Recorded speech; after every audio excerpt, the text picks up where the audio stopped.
And we can hold each other accountable for if the other gets too loud or whatever. I'm like, shut yo ass up. Like, oh my god. We have our intro. Serious. There it is. Historia Viventem. Oh my god, okay, well, we're here now. We're here. We're here, and embarrassingly, I'm gonna open this bag of cheese with one hand. So. You got this. I believe in you. Just really wanted to have a snack. I ate my snack. You did. You loved your snack too. I downed it. And they were, I think I binned the packet. Oh no, it's literally right in front of my face. If anyone wants one. Chocolate orange. They're like eggs. Do you guys have mini eggs in the US? Or is that we do. We have like, I mean, when Easter comes around, we have like little chocolate ones, and then we have like Kinder eggs. Do y'all have Kinder eggs? Yeah. I love Kinder. I love Kinder eggs. Kinder eggs are good. They're so good. Yeah. What an intro. We said, welcome to our Dragon Prince podcast, and we are just going to talk about Kinder eggs the entire time. Because that's just how we're so normal. We are so normal. But we're here to talk about the Dragon Prince and about all the exciting stuff that's going on in our lives. You're going to love it. It's going to be great. Such fun. It's going to be absolutely fucking awesome. And I was going to say, am I allowed to cuss? Yeah, I am. Yeah. We made this up. This is awesome. I can do whatever I want. Exactly. 100%. And it'll slip out anyway, so... Exactly. With me, oh my god. Girl, it's just... I would do, like, well on a panel, I think, in front of people, in the sense that, like, I'm a good public speaker, but I have the mouth of a sailor. It's really bad. But, like... It just shows that you have character and that you're like, you get on with everyone. So, like, if anyone has a problem with it, they can kiss my ass. Kiss my ass. That's probably too. Anyways, too much. Reel it back. Okay, well, here we are. Oh my god. I know people have been waiting for this one. Like, this is where we can all talk about the Dragon Prince while we wait for Arc 3 news, which I said this earlier, that I'm hoping we get news in the next couple of months. Though, knowing Netflix, that's probably not going to happen. But a girl can dream, okay? A girl can dream, okay? Thank you. Just... gonna start this off before we even start talking about ourselves with an opinion, because I have quite a few of those. I think that ending season 7... Oh my god, my camera's lagging a little bit. If my camera lags at all, ignore it. Just close your eyes and listen to me talk. Sorry. I don't know what came over me. Oh my god. I'm using a 2020 MacBook Air. I am broke. If you want the video not to lag, then buy me a computer. Okay. You know what's so funny? Man's 2020 as well. Man's 2020 as well, girl. For real.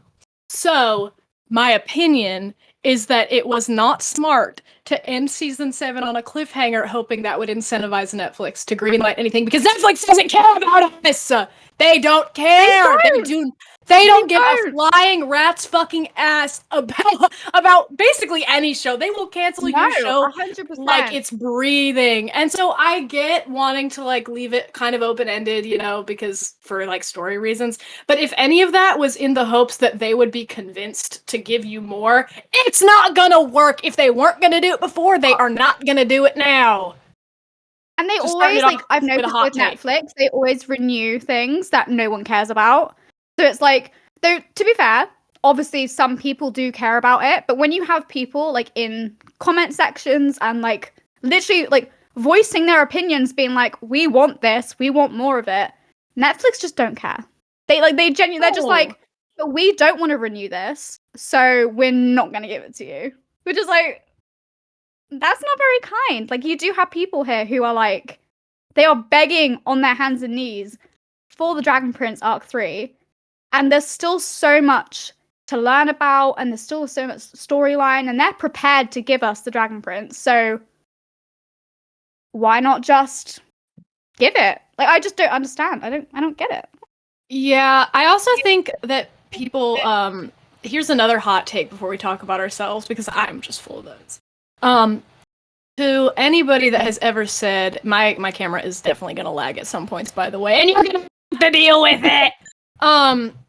So to anyone that has said that, like, the Dragon Prince fandom, you know, leaking stuff from conventions or whatever is, like, bad for the show's marketing, I'm gonna tell you two things that will hopefully make you feel better. Number one is that be lucky you're in such a small fandom, because the entirety of Has Been Hotel Season 2 is on TikTok right now, and someone got arrested, to my knowledge. I saw that! Oh my god. And it's the same things with, like, international shows, so, like, things like Miraculous. Their whole script, like, the whole Bible, is what they call it, got leaked for every single season. And you're like... So when somebody posts, like, the 601 secret scene, and you're like, oh my god, they're gonna cancel the show. No, they're not. You're gonna live, you're gonna be okay. No. And also, on the flip side, it's Aaron Ehas. The guy made Avatar. Some channel, some production company on the planet, some parent company would kill to work with him. If he wants to make a show, even if it's not with Netflix, by God, he's gonna find the means to do it. Don't be scared, because if he wants it, he's probably gonna get it. And but anyways, unfortunately, like, we can't, like, if he doesn't want to do it, we can't make him do it. So, some people have been saying that they don't know whether they want to continue it, though they are insinuating that they do. So I'm hoping that's not the case. And we do also have that he went to Netflix for a meeting, and we still don't know what that was about. And they had a cushion of the Dragon Prince on one of their chairs. So I'm hoping that means we'll get more. But the views were really good, and we were in the top 10 for a very long time. So that's what we're going to leave that at. Yeah, I think season 6 performed well enough that I feel confident that they'll at least consider it. Anyways, so before we get into all of that, because we're doing shit out of order, and that sounds about like something I would do. Yep. Meg, my friend, I want to ask you first. Who are you? How'd you get into the fandom? What the hell are you doing here? How did you find me? How did this happen? How did we meet? My goodness, a whole little life story moment going on. So, if you have been following Jo for a long time, and that's why you don't know who I am, my name is Meg. I've been posting Dragon Prince content since 2020. I've been here for a few years, and I've been posting on TikTok, I want to say, for the same amount of time, a little bit longer than that, 4 years, I think. And I have grown my amazing platform, which is where I post literally only Dragon Prince content. And it's the best thing I've ever decided to do. If you didn't know, my favourite character is Rayla, though I'm pretty sure everyone on this planet knows that I love Rayla. Literally, I don't stop talking about her. I know Jo could say the same thing, because she's queen. Queen, we love her. But Rayla, I love you. Yeah. We love you, Rayla. We love you so much. But yeah, I've been a fan because I had my brother's fiance, or now fiance, recommended it to me and was like, I know that you're waiting for Miraculous to, like, have more seasons, but here's this cute little dragon show. I think you'll like it. And I've been with it ever since, and it's been a wild ride. I've made amazing friends, which is on to the point of how I met Jo. Which would be, so apparently Jo's been watching my content since the very beginning, which is that I have. Amazing.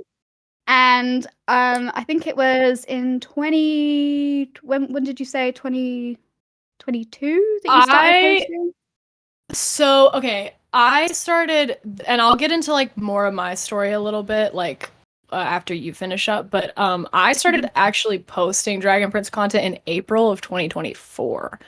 Oh, yes, which is very different from the timeline that I've actually been on Dragon Prince internet, which is the entire time it's existed. I'm an old person. I've been around. I'll get to it later, but I've been around since the show was announced. I remember the day it was announced. Oh my God. But yeah, so I had never posted for 6-ish years, and then I followed Meg in 2020. if you've posted something in the past 6 years, I've probably seen it. I'm a weirdo and a stalker, and I'm lurking. I see your comments, ladies. I'm lurking. Yeah, so I've been following Meg for the past 4 years, and it's weird because I don't know how we ended up. How did we first start speaking? I can't remember. So I think it was you made a tweet, I think it was, and I commented on it, and then it was just like, "You're really cool." Yeah, you're really cool. And then I just kind of went into the DMs and was like, "Hey, I loved your tweet. Let's talk about it." And then it just kind of turned into like an amazing friendship, which is just like for me what the Dragon Prince is all about. Like, I've made some incredible friends, and also I've had really bad anxiety for pretty much my whole life. Like, since I was like a little baby, I've had really bad anxiety, and with having characters like Callum, who has quite a lot of anxiety, and then you have Rayla, who she's one of my favorite characters ever, and she still shows signs of like anxiety and feeling sad, and like I knew that it was okay for me to say that I'm a confident person, but I can still have days where I'm not okay. And I've just kind of turned myself into Rayla in the past few years, and it's just been a wild ride. And thank God for Rayla, because I would not be able to be sat here right now doing a podcast if I my anxiety has basically just vanished ever since I've got into the kind of Rayla mindset, is what I call it. Is like just being a badass, you know? Like, just don't care what people say, just do what you want and have fun with it, and then you don't really worry about anything else. So yeah, it's a wild ride. We love it. I love it. It is a wild ride. Oh my gosh. Yeah, Meg and I, it became at some point, it started to just be like, I don't remember when this happened, but it was like, hey, what's your phone number? Want to FaceTime? And then it turned into that. And then one of my friends from high school, shout out to Rigel. Hi, Rigel. He was like, you should do a podcast. And I was like, and so I FaceTimed Meg the other day, and I was like, ugh, I want to do a podcast. And she was like, me. And I was like, okay, perfect. We're doing it. Because if you have followed me on Twitter, I do have a YouTube channel. It does exist. It's about to not exist. If you're seeing this, it probably doesn't exist anymore because it's on what used to be that channel.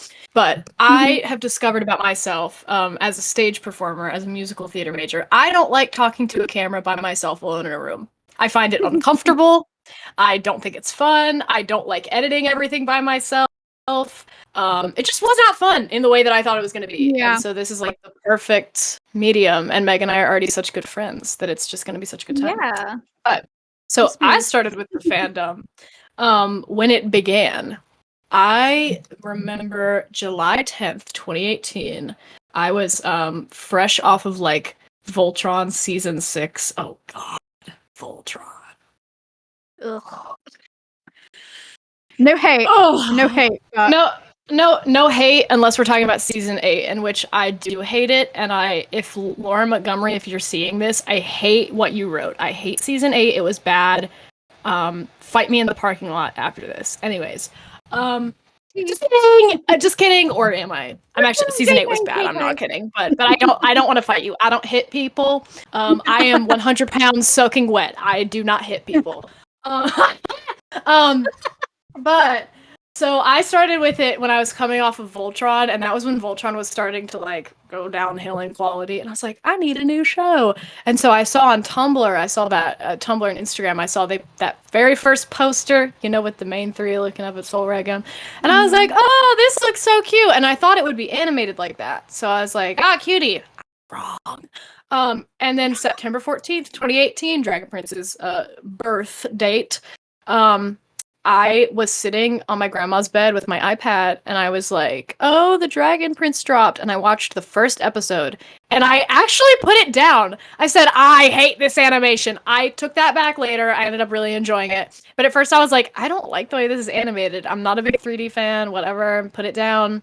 And then I picked it back up, and I was like, you know what? I'm going to give it a chance, because I think it is only fair that I gave the storytelling a chance too. And I'm so glad I did, because the visuals grew on me with the storytelling. So I've been around since the very first season dropped. I remember every single season release. I remember the hiatus. I'm a geezer. I'm old. The tennis balls on my walker need to be changed because I remember all of it. And if you've ever posted anything in the past 6 years, trust me, I've seen it. So yeah, I've been lurking for the past 6 years. Yeah, I've been there since conception. And then I remember April. So what changed about me posting was that in April of 2024, I had just had the worst year of college of my life. It was terrible. Everything about it was bad, to the point where like I was looking at like invisible cameras, like I was Jim in the office, like hoping it would be fake. And so I had such a bad year. I don't even care that the camera's lagging at this point. You, Discord! Okay. It's okay. It's okay. We're good. I've been watching a lot of the Broski Report, which is like when she like turns away from her laptop and she goes, "Oh my god!" I feel like I've started to do that a lot. So basically, what was I talking about? Oh yeah, my sophomore year of college. Ooh, girl is bad. So basically, sophomore year happened, bad, no bueno. And then I was at my grandma's house, same place I started watching the show, sitting on the bathroom floor, just bawling my eyes out about what a year I'd had. I had found out I had just failed my first class in my life that day, and it was just all bad. And I opened up Twitter, my old personal high school account, which is what my main Twitter used to be, by the way. And I deleted all my real life followers. And I posted a thread about the season 6 playlist that Devin Gill had written, because I had spent my whole sophomore year coping by watching so much Dragon Prince that there were so many thoughts that I was going to go crazy if I didn't put them somewhere. So I put them somewhere. And then people cared about it. And I was like, yeah. Huh? I was like, people care? And so now you flash forward 7, 8, 9 months later, and I'm sitting here with Meg. And I actually found a Snapchat that I took in middle school a couple days ago where I was like, I wish I could start a YouTube channel or podcast, but I'm just not funny like that. Okay, well, girl. Joe, if you're 13 and you're listening to this, you are a little funny like that, and you are doing it right now. So good job, girl. You did it. It's crazy, isn't it? And it's like whenever I like hear about your story, it just proves how much can change in such a little like amount of time. Like if you work hard for it and you just trust yourself and you throw yourself into a situation, like you will see improvement and you will see it clear as day. And have fun. Have fun. It's meant to be fun. It is so much fun. If you're seeing this and you're like, I want to do something like that, do it. Entertainment and doing stuff like this. Oh, but other people are doing it. Stuff like this is not a finite resource. You are not adding or you are not subtracting from anyone else by adding yourself to the content pool. Do it. It's fun. Do it. I don't care if 5 people see it. I don't care if 500 people see it. If you make one person smile, that is enough.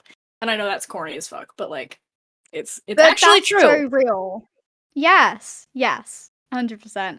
And like, for me, doing a podcast, I don't know why, it's just always seemed so scary. But I can if there's someone out there that is like sat listening or watching this and being like, it does look a bit scary. Like, what if I don't like fit in, or what if I mess up? Like, girl, that's what editing is for one. Like, don't worry about it. And also, just be yourself, because everyone is their own kind of natural funny. Like, you will be a comedian whether you like it or not. And there is someone out there that finds the things that you find funny will also find funny. So just go for it. Like, nothing to lose. The world could implode at any minute. So like, just go for it. Sometimes it feels like it already is. It's like the world is like, honestly, the world is your oyster. Do what you want. Honestly. So true. Don't worry about it. I'm opening another piece of cheese. This time it's Baby Bell cheese. For you. You know what? Cheese. Side rant, I have never had Baby Bell cheese before. Or like, you know, like the I quit cheese. This podcast. I don't think I want to do this anymore. I'm just like, I've never touched it. I don't know why. I just haven't. Maybe I need to get on the grind. I used to not like it. It was a texture thing. I'm weird about textures of foods. Super weird about those. Do you like mashed potato? Do you have a thing for texture about mashed potato? I love mashed potatoes. Yeah, you get it. You get it. Oh yeah. Anyways, on to like back to Dragon Prince related stuff. Let's see. I want to know what is pressing. Ask me. I want to know thoughts on. I guess we've already kind of touched upon it, but like season 7, from start to finish, where would you say the strongest parts were plot-wise, and what did you think were the weakest parts, and what do you think you would personally change, if there is anything? Ooh, okay. Loaded question because I have a lot of answers. Okay, so I think strongest episodes for me, the first 2. I think the first 2, in my opinion, were the best. I thought the setup of the season was beautiful. I thought the payoff was less so. It's not that I think any of the season was bad. I think that, like, I think people have thrown around that word a lot, and I think a lot of people have said that a lot of choices seem out of character, but I would like to offer the perspective that choices seemed out of character because they were given sensible setup, but weren't given time to, like, pay off. For example, like, 702 was a big point of contention with people. And that was my favorite episode. So it was my favorite episode because the setup was gorgeous. It was the only episode in Arc 2 that has ever made me feel like I'm watching Arc 1 again. And I thought that because I've always felt that the Dragon Princes worked best when you put the main 3 plus whoever else they're with in a pressure cooker and you force them to work through their problems. That is always when the Dragon Prince has been at its best for me. That is always when I've loved it the most. So when you set up like this sort of triangular conflict between Callum, Rayla, and Ez, where nobody's really wrong. I've seen people debate who's wrong. I don't really think anybody was wrong. I think the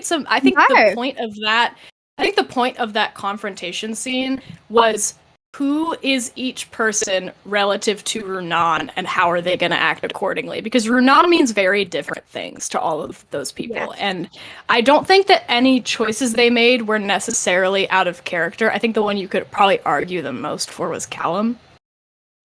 But I just feel like they were given a very well set up conflict, but because Callum and Rayla split off for so many episodes, it felt out of character because they weren't given time to resolve their conflict. The setup of it made sense. It didn't get much payoff. I'm going to say setup and payoff a lot when it comes to season 7. So I thought 702 was the strongest episode for me in a vacuum because it, like, that was so interesting to me because you have Ezrin, who's like, his father's been killed by this man, and it means nothing to him. But Runan means nothing to him other than this man killed my father. You have Callum, who's like perfectly stacked in the middle, who is like, I love my girlfriend and I want her, to have the family she deserves, and that's been broken for so long.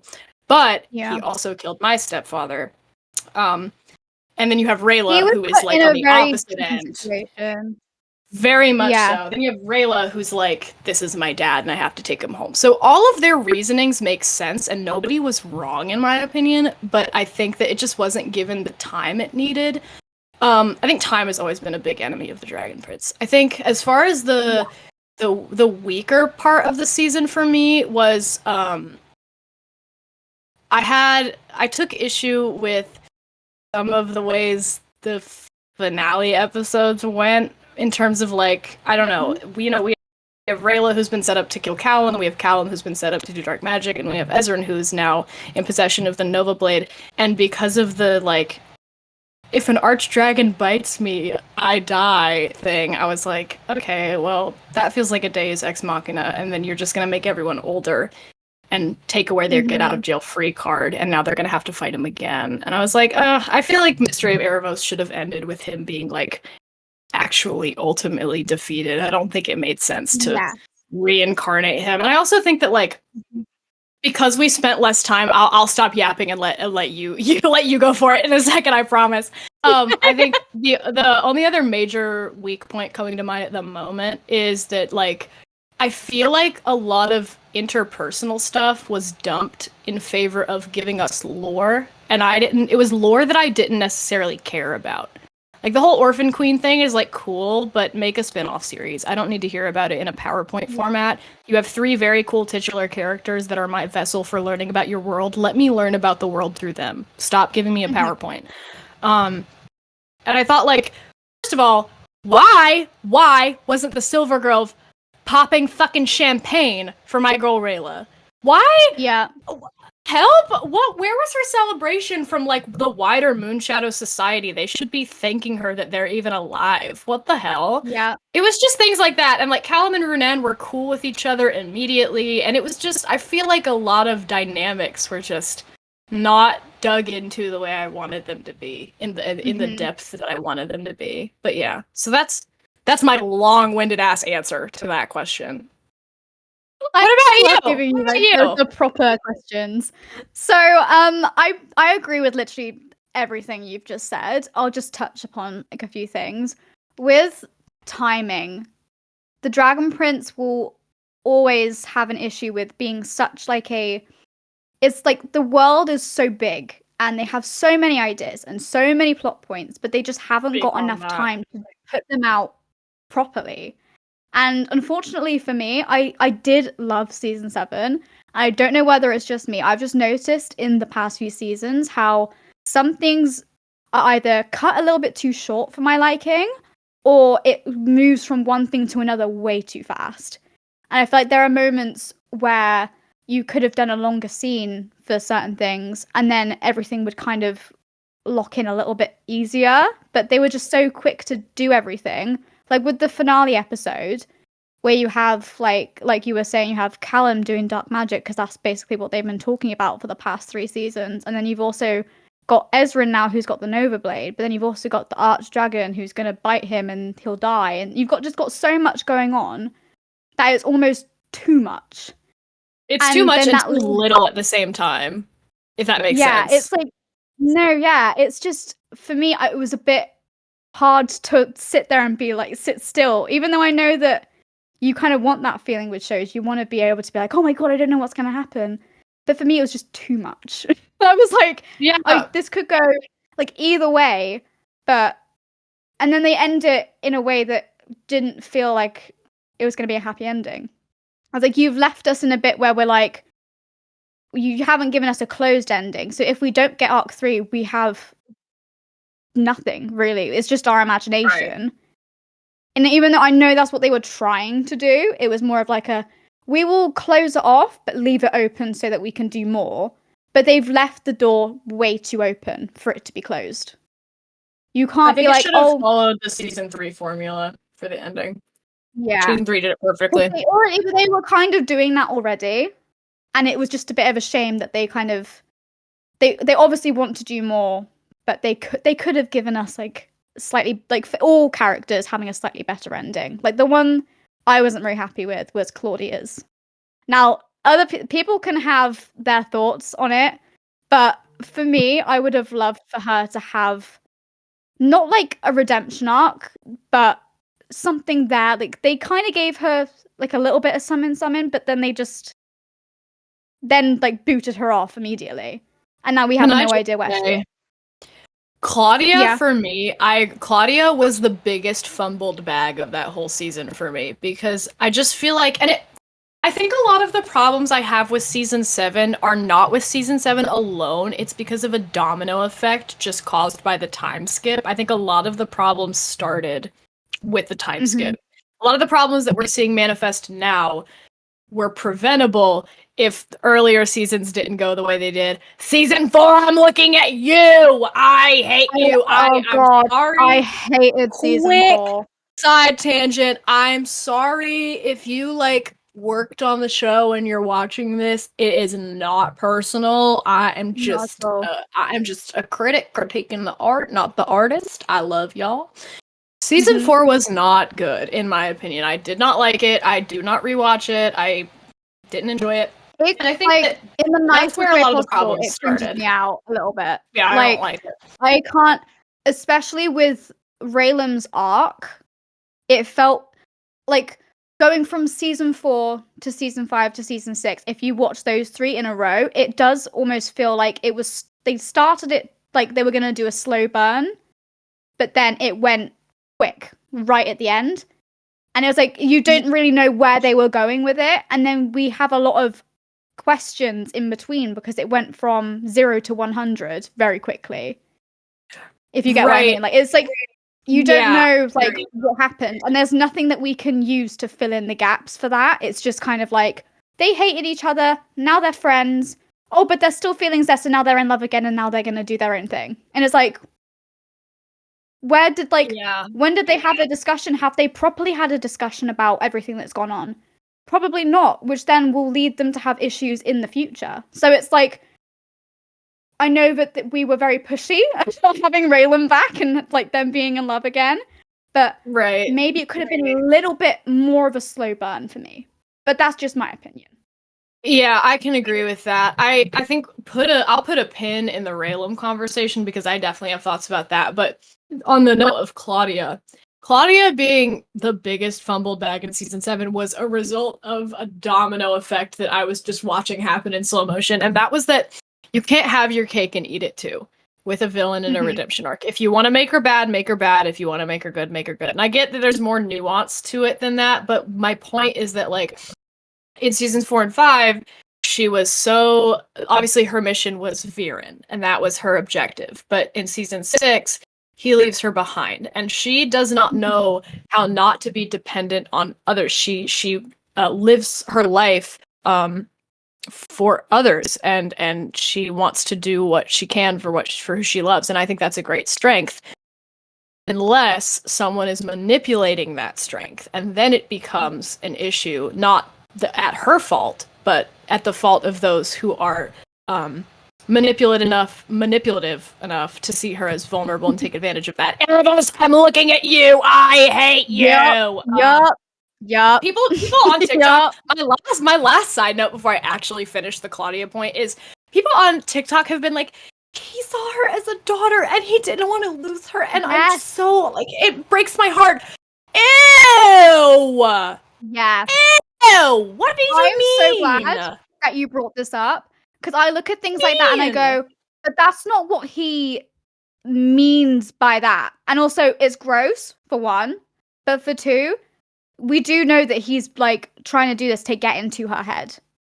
He is there for one reason and one reason only, and that is for his daughter, for revenge. Right. Not because of Claudia. And it's like, let's not do this. Let's not, because that would be very weird. And we've known his intentions since the beginning, because he did say she'll be a wonderful asset, and Viren went, that's my daughter.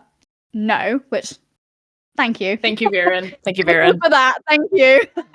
But, I never thought I would say this, but Viren, I miss you, King. Yeah. I kind of miss him. Because, like, he had some sort of, like, pizzazz going on with him. And I really miss that. And I feel like Aravos is very, like, he reminds me very much of, like, a straight line. Like, he's just kind of there. And he's your, like, stereotypical villain, and he wants his way, and he's going to get what he wants, and he's going to come back, and he's going to destroy everyone, and all that. Whereas Viren had his reasons, and in the beginning, he was trying to do something good, but using the wrong things to get that. Right. And then it kind of just fell off a little bit. But he does have a redemption arc. And with his redemption arc, I loved him. I was like, actually, you know what? You're just a little guy. You're just a little guy. Yeah, I am a Viren fan, and that is partially, I have to credit my friend Amber for that. Hi, Amber. Used to be at I Love Viren, is now at Hearts of Cinder. Hi, Amber. My top Hi, Amber. My first ever friend in the fandom. And I credit her for that because I had never really watched the show for Mage Fan before the point of joining Twitter, but when I joined and I made friends who were like primarily watching it for that, I kind of opened up to that perspective. And I was like, wait, Viren's actually like a really fucking awesome character. And so now I like wholly fuck with him. And if you don't agree, that's fine. I don't care. But like, yeah. But when it comes back around to like Claudia, I just think that once Viren, speaking of Viren, once he left her, I was expecting, based on the way the first episode went, when all we had was that to go off of, that all of season 6 was going to be a continuous downward spiral for Claudia, and by the end of that season we would hit like a low point, and then season 7 would be maybe a realization that this isn't so good for me, and then she would realize that Erebos killed her father, which we never addressed, by the way. She never got to find that out, nor did Soren. Great. So it just, I don't know. I wanted it to get worse before it got better, but then it got worse, and then it got a little better, and then it got a little worse, and then it got a little better, and then it got worse, and then it got worse, and then it got worse, and then it got worse and worse and worse. And I was like, this is so, you can't have your cake and eat it too with her as a character. And it's, I don't know, it was a disservice to her to do that flip-flop, I think, also because the show seems to sometimes seems to frame her as a villain, which in some cases in the past she has been, but I think in the case of season 7, she was just brutally misguided. And it wasn't her fault. And I am sorry, I'm a Claudia apologist to the day I die, and I feel bad for what they did to her, and I hope that Arc 3 gives her the redemption that she deserves at this point, because I do think that's one of the main reasons why I wanted Arc 3, was because the way that they handled her in season 7 upset me a little bit. I was like, she's such, like, she has so much promise in her character. She has so much that she can do, and they've kind of just put her in a little box. I was like, we can do so much here, and you've put her away at the end of season 7. Spoiler alert, if you haven't watched it already, where have you been, for one? But, like, if you haven't watched season 7, why are you sitting here listening to us talk right now? Go watch that shit. Okay, so go watch it. But anyway, she's now, we don't really know where she is, I don't think, but she's just she's going to be learning, and she's going to be more powerful. I feel like, is it the eating the I've forgotten what the thing's called. Oh wait. The self-eating. Oh god. Oh right? yeah, that like ancient practice or whatever. Yeah. I feel like that's obviously been brought in for a reason. So I am convinced she might try and do that. I feel like she's still, when like you don't want to admit something's like over. Like, she just doesn't want to admit that, like, her dad is gone, but her dad is happy. She doesn't want to admit it to herself. Right. And I feel like yes, I am eating a whole block of one thing. I love that for you. But I just know that she's probably not till the very end, like, gonna give it up. But it's only because of the way that they've handled her character from this point on. Like, it would seem so strange for her to go into Arc 3 and be like, doing it for different reasons. It's just like, she's still going to be doing it because she wants her dad. Yeah, I feel like we will have a moment where she'll be like, maybe he is okay. Maybe he is happy. Because baby girl, he died. Right. He's died before. Like, he's gone. Back. Unfortunately, he's not coming back. Admit, like, and if you do bring him back, like, let's not recycle things. Let's just let him be. He's happy. He did what he needed to do for the time that he was in the show. It's unnecessary to keep bringing him back in. And we get, like, I think we should get, like, a Family Guy cutaway of, like, him playing cards with, like, Harrow and Sarai and Lane and Teodrin in the Astral Realm. That was almost, if you follow me on Twitter and you see my little countdown drawings that I do with my little iPad, one of the countdowns was going to be the dead parents playing cards in the Astral Realm. They were going to be playing Go Fish. I never finished that drawing, but it exists. It's there somewhere. I've seen a little bit somewhere. Of it. It's there. And oh my god, wait, Meg, I think I was on FaceTime with you when I first made up that idea. Yes, I believe we were talking on the phone. Look at this. Yeah, it was. Yeah, I've seen a little bit of it, and it was It was going to be based off of those famous paintings of, like, dogs sitting at poker tables. It was going to be based off of that. I was gonna put little horns and ears on the dogs. I have the stupidest ideas, and I act on all of them. But they're the best. I love them. To pivot to Rayla, because before we wrap up the final few things, we have to talk about Rayla. 100%. We have to. Okay, let me cook up a good question. Let's just talk about what's interesting to talk about. Okay, we can cover Arc 1 Raylan, I think, another time. Let's talk about Arc 2 Raylan. I think that's more relevant right now. What just give me like what's like just what's your take on like how Arc 2 Raylan was handled, how it could have been handled better, what you liked about it, what you didn't like. Just like what's your just tell me, I just want all your opinions. I'm getting text messages. Stop texting me, I'm talking. Okay, so anyways, I've already like touched upon this a little bit of how I feel like they were a bit rushed, just a tad. Though I am a huge Raylan lover. Everyone knows this. Everyone and their dog knows this. But I feel like it went because the season 4, if we have to talk about it, but I didn't like the way they were handled in season 4. I feel like with the whole Rayla not apologizing, and she still hasn't really apologized for one, but it's so odd to me how this hasn't been a conversation yet.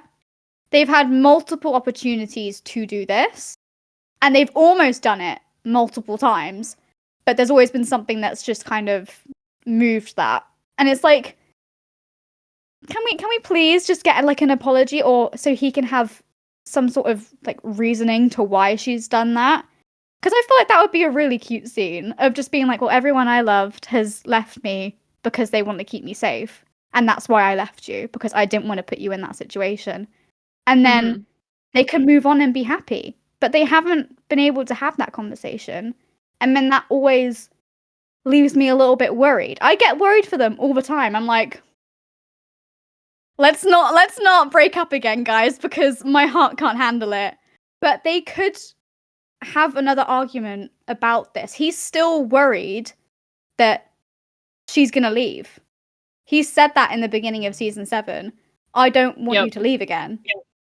Which shows how they haven't had the conversation, which is like, even though she did say, and she has obviously returned to him multiple times now and everything's fine, but like, I feel like that conversation needs to be had, whether it happens so that we can't see it, but we can see a shift in it or something. I just need that apology. I need the reasoning. I need for them to understand each other more, because otherwise it looks way too quick for them to be back into a relationship, and it's just not nice to watch. Nail on the head. You ate that.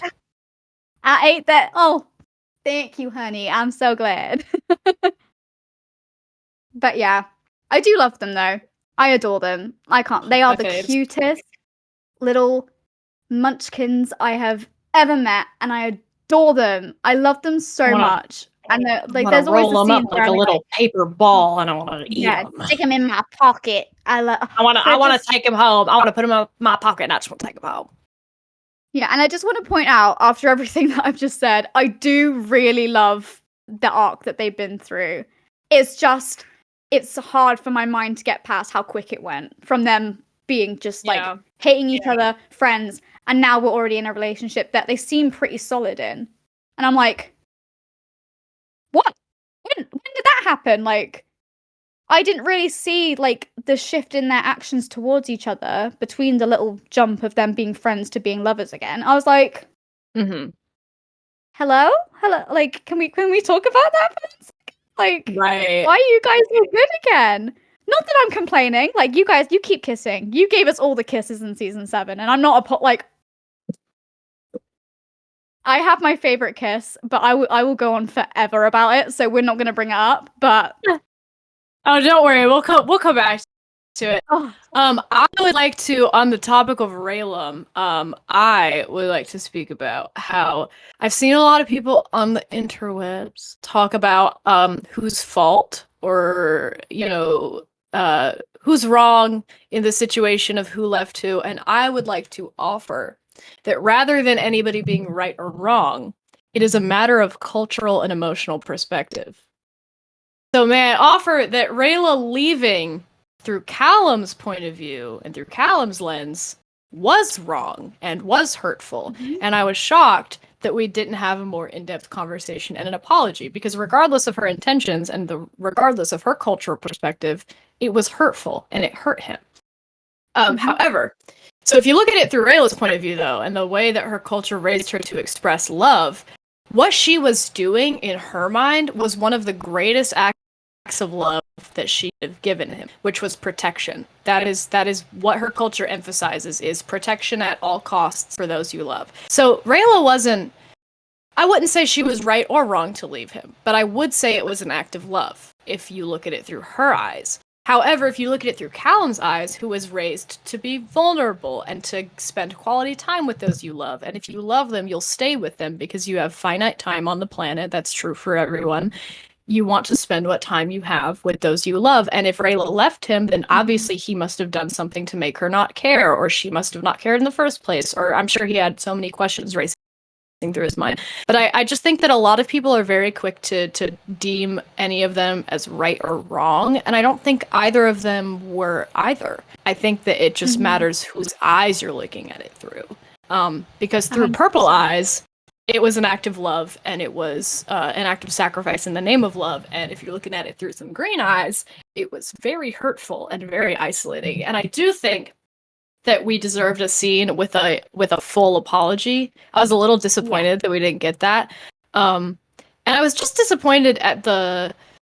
I feel like after Arc 1, which had such an organic build, and obviously they weren't even written to be together in the first place, you know, we naturally got to this point of a relationship that maybe would have ended anyways because of how young they were or whatever. We can sit and debate that till the cows come home.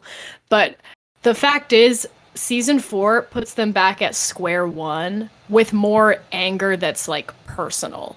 The anger that they felt towards each other in the beginning was, like, a societal thing, but it was just, they were put immediately back at square one, and it was personal this time. And I just, that I think is what made it feel so slow, is that they've already gotten to this point before, and now it feels as though synthetically we've got to get back to this point again, because we know that's where they're going to end up. They are Endgame, they're going to get married, we know that. It's a fake show, of course they're going to be Endgame. But I don't know, I think putting them back at square one is just not something I would have done, and even if I had, I would have expedited it a little more and forced them to have more conversations about it. Because Rayla spent a lot of season 4 and 5 with Soren, and Callum spent a lot of 4 and 5 with Ezrin. And I think a lot of it, like, there were so many opportunities to put them together, to force them to, like, have a conversation. And even that first scene where she comes back, I think could have been maybe longer. I don't know if you feel this way, but I thought of this when you were talking earlier about how it felt like a lot of scenes in Arc 2 were short. I felt as though, especially with 4 and 5, it felt like every scene was on a 90-second timer, rather than that scene just, like, living its natural life and wrapping up at a point that felt like it made sense. I feel like every scene, it would end way before it needed to, and I was like, whoa, whiplash to the next thing. Also, Kareem took up 17% of seasons 4 and 5, and you know what we percentage didn't need it. take up? 0! I don't like him! Anyways, that's a side tangent, but he took up too much time, and it took up too much time from the A plot, and the C plot should have just been about Janai and Amaya. Kareem didn't need to exist. I never cared about him. I feel like he was used as a way to bring in the Blood Moon Huntress, in my opinion. I think Rayla should have been for that. I think Rayla should have been the one for that. Especially after the graphic novel that we got, it felt odd for her not to be there, which is why I feel like I'm hoping, at least, Arc 3 will bring that into it, because otherwise the graphic novel is just kind of just there, and there was, like, no reason for it. I would love for us to see some sort of, like, showdown, some sort of, like, little thing where she's like, I'm not afraid of you anymore, and I can handle you, and, like, stuff like that. I just, like literally gnawing on my bars. Like, give it to me. Give it to me. I know it's in a computer somewhere. Give it to me right now. Because Rayla, I love you so much. I love you. Oh my god. I love you so much. I love Rayla. There was a period of time, this doesn't have anything to do with anything. There was a period of time over the summer when my favorite vocal stim was from 601, because I'm going to reveal something about myself. If you are a writer of the show, or if you work at Netflix, you need to cover your ears, because this is not legal. I had a bootleg of 601. I have it in a I had it in a Google Drive. I don't need it anymore. Okay. I had the episode illegally. Someone gave it to me. Shout out to the person who knows they gave it to me. You know who you are, and I know you are listening to this because I know you follow me. Thank you. I'm not going to reveal your identity because I don't know if you want that. But there was a time when I would just walk around my house going, Callum, I heard you were up here losing your mind, and that was the only thing I could do. I would walk circles around my kitchen, just repeating it to myself. I looked insane. It was so crazy. Rayla, I love you so much. Rayla, if you're seeing this, I have you tattooed on my wrist. I love you. That is literally my dream, is to get a Rayla tattoo. Like, yes, so I have the Moon Arcanum on my stomach too.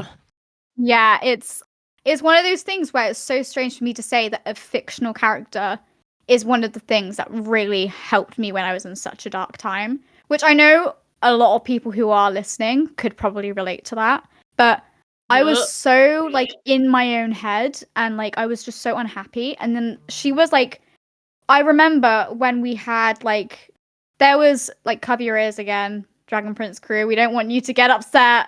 But when there was the clips going around from the first episode, I think it was of season 5, no, one of the seasons, and I heard her voice and I bawled my eyes out.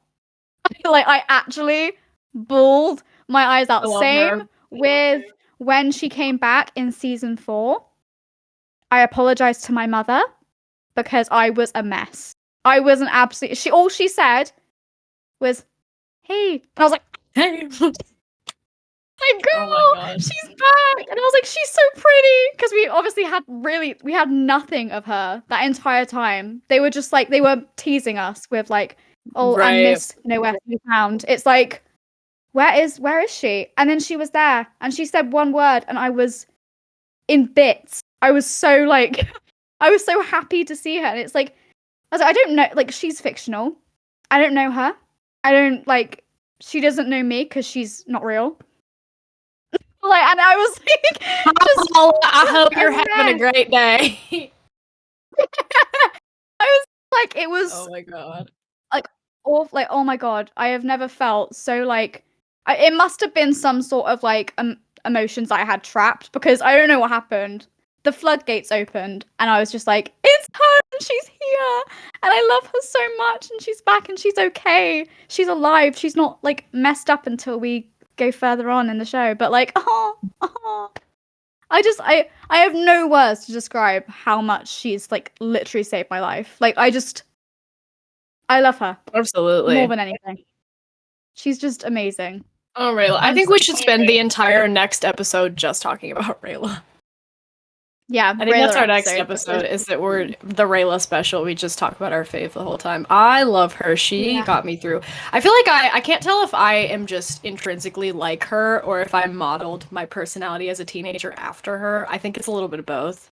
I think I've always kind of been the way I am, but I was 14, you know, in a not so healthy relationship with someone, just like I was lacking a strong female figure in my life, and I found one that was, you know, my age and fictional and could not do anything to hurt me, and like, just, you know, it was just, she was so comforting to have around. And I think I also loved the snark. I've always been a little snarky. I've always been kind of like that. I don't know, I've always resonated with her so hard, and she's always been there, and I love that. And that's so corny, but I don't even care because I love her that much. I love her. Honestly, I love her. Yeah, I think one thing, just like kind of to like, it's still about Rayla, but it's veering off just a little bit before we end things. But I miss her sarcasm. I know she's been through a lot, and I know that it, like, she's had a tough time. She doesn't have time to be her little sarcasm like self. But I miss it. I miss, like, her little jokes, 100%. Her human impression, her, like, everything about that made her Rayla is kind of missing a little bit from her in the seasons that we've seen recently. I'm gonna say something that might be controversial on the topic of this, and it's going to be a very loaded statement. And it was something that I saw one of my favorite artists on Instagram post on their story. I'm not going to take credit for it because I didn't say it. It was my favorite artist on Instagram is Tylore, Tiilore. Go follow her. She makes really great fucking art, and I love looking at her drawings of Rayla. They said, when did they start viewing her as a woman and not a character? And I think that I think that there is an extent of that statement that I agree with. I wouldn't say it's true for like everything about her. I think that would be like diminishing some of her emotional growth to say that that is a blanket statement that is true about her entire arc.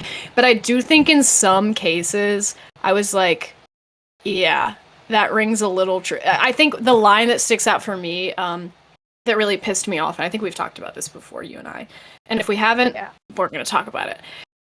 When she comes out of the ritual and the keeper has rejected her, and she's crying with Callum, and it's cute, whatever. And she says, I'll beg, I'll grovel, I'll say anything he wants to hear.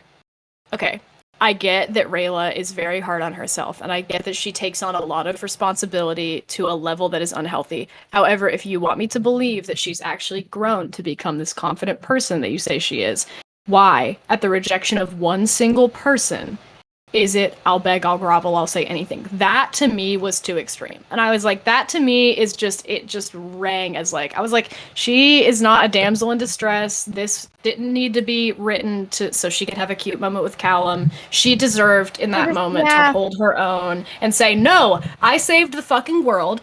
Pop the champagne or get out of my fucking way and I'll do it myself. Because she deserved to be able to have the self-confidence to not run to Callum and to just look at him in the face and say, you know what, you deserve your son back, but there's nothing I can do about that. But I deserve to be here just as much as your son still does. And you causing me to suffer is not going to bring him back. And I think that that's what I was kind of missing, is that fire, that unwavering determination that I know her for. I just missed that a little bit. And I was like, oh, okay. Because that's another big argument that people have, which is that she's kind of been turned into just the love interest of Callum rather than being this big badass woman character that she is. And I feel like as much as like you were saying, as much as I loved that scene, I feel like if you want to make you can't keep on doing this thing of like making her a badass just for one scene and then bringing her back down again. It's like either she's one thing or another. Preferably she's the badass so Callum can pick her back up is not a good strategy. No, and as much as I love the cute little Raylan scenes, and I understand obviously that she's been through a lot, but don't pin her as one thing just to give her a bunch of scenes that don't match it. Right? Because what is she then? We could have pulled out another Midnight Desert moment. We could have had no, do you hear what you're saying about yourself? You're smart and you're fast and you're funny and you're beautiful and you saved the world more than once. You deserve to walk in there and say, I deserve this just as much as your son deserves to be here. I feel like I wanted more of a pep talk from Callum than I wanted like a crying in his arms sort of moment. I wanted him to wipe her tears and say, cut that shit out. You know yourself better than that. Don't say that about yourself. I wanted more of that. But yeah, I agree. Because that is one of my favorite scenes as well. Like in the Midnight Desert, when he's like, "Yeah, but like you're fast and amazing and you're beautiful and like you can do this. Like you don't need you can cry, you can be vulnerable with me. That's fine. Like I don't care if you're crying. Like just pick yourself back up again." And it just kind of felt like that scene was just there, obviously for the Raylan fans, which I know that there are a lot of, and we are too Raylan fans, but we love Rayla more. It's just we want more for her. And unfortunately, in some scenes, she didn't come off the same way that she usually does. But regardless, it was a cute scene. We still love you, girl. We love you so much. We still love you. It's okay if you need to cry, because to be fair, if I was her, I would probably cry if that man was screaming in my face saying that his son's blood is in my hands. Because I'd be like, who's your son? I'd be like, who is your son? Who are you? Do I know you, sir? What? He's like, I didn't see you the last time that I was here. How are you? Are you having a good day? Like, oh, why not? Oh, welcome back. Welcome back. Oh no, we're jumping straight to you. Killed my son. Awesome. Sounds like we are going to be great friends. Oh my god. Yeah, that scene was a lot. I don't know what I was expecting, but it was like straight to just like that. You killed my son and I hate you. Like, did she? That was my one big question. It's like, did she? Moonshadow culture perpetuates a lot of misplaced responsibility. It's a lot of like, this is your fault because the person whose fault it actually is isn't here to answer for it. Like there's a lot of that. A lot of their culture isn't like, I don't want to call somebody's culture like unhealthy, even though it's not a real culture. But like, I feel like some of their culture just perpetuates unhealthy like self-demeaning mindsets. You know what I mean? You would certainly hate yourself if your culture told you everything was your fault. Of course you would. Yeah. Ugh. I think it was just a very hard watch, that scene. Like, from, I agree. Like, I love Rayla so much, and I'm just watching this, and I'm like, who is this man? Genuinely. And, like, why are we blaming it on the child? She was the child of the group at the time, and she still is the youngest. How is that all on her shoulders? Right. Like, your son decided to be there. He decided to put his blood for Zadia. So how is that her fault? Like, right. And in the end, the whole point of being an assassin is sometimes you do die. Just to put it out there, sometimes you do. And there's nothing, like, you're putting yourself sometimes in a you're situation. not making it out. Like, exactly. And it's like your son put himself in that situation, and people come out alive, and apparently it's their fault that the people who put themselves, they were expecting death. Their whole thing is that you don't fear death. Like, you are already death itself, or whatever it is. It's like, he was ready to die. So don't point fingers just because you don't have a way of like healing yourself from this trauma and this. You're sad because he's not here anymore, which is valid, but don't do it to the child and like ghost them from their home just because your son is dead. It's just a bit extreme, in my opinion. Exactly. It's a bit I extreme. agree. Oh my god. We ate that. What a good... Oh my god. This was a good little first run. I loved this. So this is Historia Viventem. This is our new podcast. Kind of in lieu of my YouTube channel and as a joint project for the both of us. We are here to just talk all things Dragon Prince and all things our favorite cartoons, and we're gonna get up to some funky business, and we're excited that everybody's here to join us. We're so excited. Yeah. And we've got some guests hopefully coming on here. If they would like to join us, that would be very, very exciting. Yes, but yeah, I'm in contact everything with a couple people. I'm so excited. Very exciting. But yeah, we're just gonna we're gonna talk. If you listened to this far, thank you. Thank you for joining us today, and we're gonna be back next Saturday with you. If you're seeing this now, it's Saturday. If you're us, it's Thursday, because we're better than everyone else. Yeah. Because we eat. No, I'm just kidding. Because we eat. Because we devour. Because we ate that. We ate that. Some kind of... Don't start that again. Meg asked me to do a British accent the other day, and I got scared and said no because I was afraid to offend her. But this morning, I ripped the Band-Aid off. And I screamed. I was going insane. I don't know what it is, but like that was such a good British accent. Like, thank you. Just you slayed. And I don't know why, but whenever I talk on here, I do a really weird American accent that just comes out. So if you do hear that randomly during the podcast, get over it. Mind your business. Okay, I do the thing where I hit the like. I grew up in like the rural South of America, so like I hit the like. Oh, honey, God bless your heart. You are just the sweetest little thing. Like I just sound like my mom. That's what my mom sounds like. But yeah, thank you for joining us today. Thank you. We will see you at the Moon Nexus next Saturday. Yes, we will.